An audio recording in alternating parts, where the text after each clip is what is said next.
Bonjour et bienvenue dans cette nouvelle vidéo sur le vocabulaire d'escrime. Après une petite pause forcée liée à la pandémie, nous sommes de retour, toujours dans le respect des gestes barrières. Vous voyez, nos escrimeurs sont masqués, gantés et à distance. Mais c'était déjà comme ça avant. Aujourd'hui, nous allons nous pencher sur les attaques au fer. Et je dis bien attaques au fer et non prises de fer. Les prises de fer seront traitées dans la prochaine vidéo. Et oui, on spoil en intro maintenant. Abonnez-vous et mettez la cloche pour ne pas la rater. Comme leur nom ne l'indique pas, les attaques au fer sont des préparations. Elles préparent l'attaque qu'on a l'intention de porter pour faciliter son exécution. Elles s'effectuent en agissant sur la lame adverse. Il y a 3 attaques au fer, le battement, la pression et le froissement. Et on commence tout de suite en image avec Étienne et Juliette, et avec le battement. Pour faire un battement, il faut frapper avec la partie moyenne de la lame sur le faible de la lame adverse. Petit rappel, une arme se divise en 3 parties correspondant à la force qu'on a avec chacune d'elles. Le premier tiers, proche de la coquille, c'est le fort. Le deuxième tiers, au milieu, c'est le moyen. Le dernier tiers, celui qui porte la pointe, c'est le faible. Pour faire un battement, on frappe donc avec cette partie sur cette partie. On peut faire un battement dans toutes les positions. Par exemple, un batté sixte. On voit pas trop là. En se mettant dans la peau de l'attaquant, on voit mieux la cible qui s'ouvre. On peut aussi faire un battement en carte. Et puis ici. Bon oui, c'est pareil en carte. Plus original, un batté dessus ou dessous.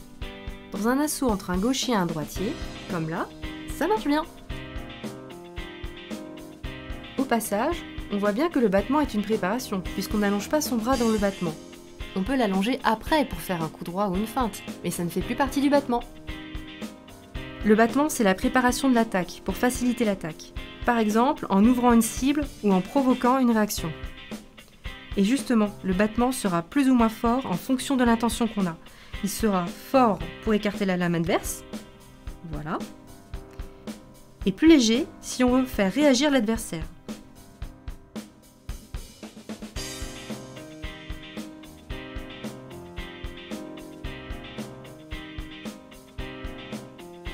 La pression maintenant. Pour faire une pression, il faut appuyer sur le faible de la lame adverse. C'est comme un battement, sauf qu'au lieu de commencer loin de la lame, on commence avec les lames en contact.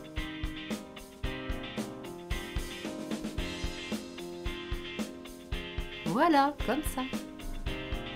L'avantage par rapport à un battement, c'est plus difficile à anticiper. Un battement raté, ça donne ça. Oui, oups. Par contre, bonne chance pour faire un dégagement sur une pression. L'inconvénient de la pression, c'est qu'on a moins de force. Pour le reste, la pression, c'est tout pareil qu'un battement. On peut faire des pressions dans toutes les positions, surtout en carte et en sixte. Pression dessus ou dessous, ouais, pourquoi pas. Pourquoi pas. Si l'occasion se présente, pourquoi pas. Et pour finir, le froissement. Pour le froissement, on part avec les lames en contact et l'attaquant pousse rapidement, brusquement même, du faible vers le fort en gardant le contact.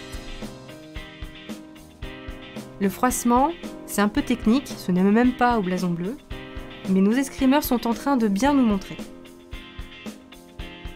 Et voilà un beau froissement en carte. Au ralenti, on voit bien la lame de l'attaquant qui vient glisser sur la lame et qui éjecte le fer adverse grâce à la vitesse du mouvement.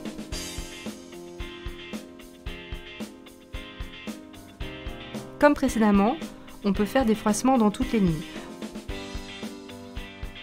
Pas dessus ni dessous cette fois. Enfin, c'est vous qui voyez.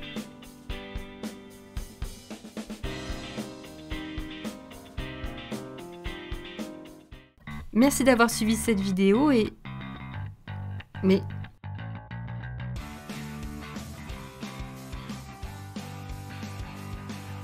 C'est pour Insta. Ah d'accord, tu t'incrustes pour faire la promo des réseaux? Alors rejoignez-nous sur notre Instagram, @escrimanière, et sur notre page Facebook. Les liens sont dans la description. On a fait assez de forçage pour aujourd'hui. Alors on vous rappellera pas de vous abonner, de lâcher un like ou un commentaire si la vidéo vous a plu. Ah si quand même, laissez un commentaire pour dire combien vous aimez la nouvelle voix off. Et je vous dis à bientôt pour de nouvelles vidéos.